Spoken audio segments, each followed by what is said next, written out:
Alright, so here's how to copy and paste entire worksheet with formulas and settings in Excel. So let's get started. First of all, let me just open up another quick Excel file like this. So let me just make it side by side. There you go.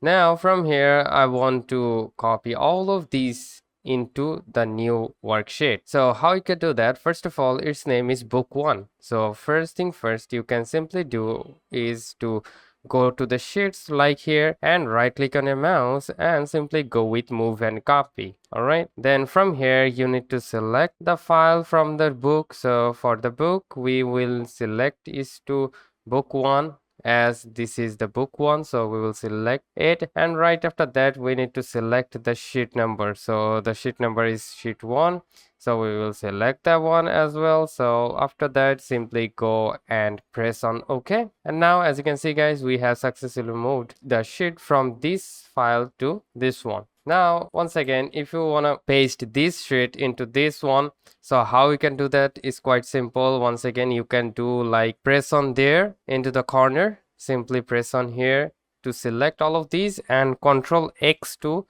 cut all this file, and then from here you need to move your cursor once again into this corner and simply Ctrl V to paste it, and right after that you need to go with OK. And as you can see guys, we have successfully moved this sheet from here to there. So that's how you can copy and paste entire worksheet with formulas and settings in Excel. So hope this video helps you out. If yes, please leave a like and have a very good day.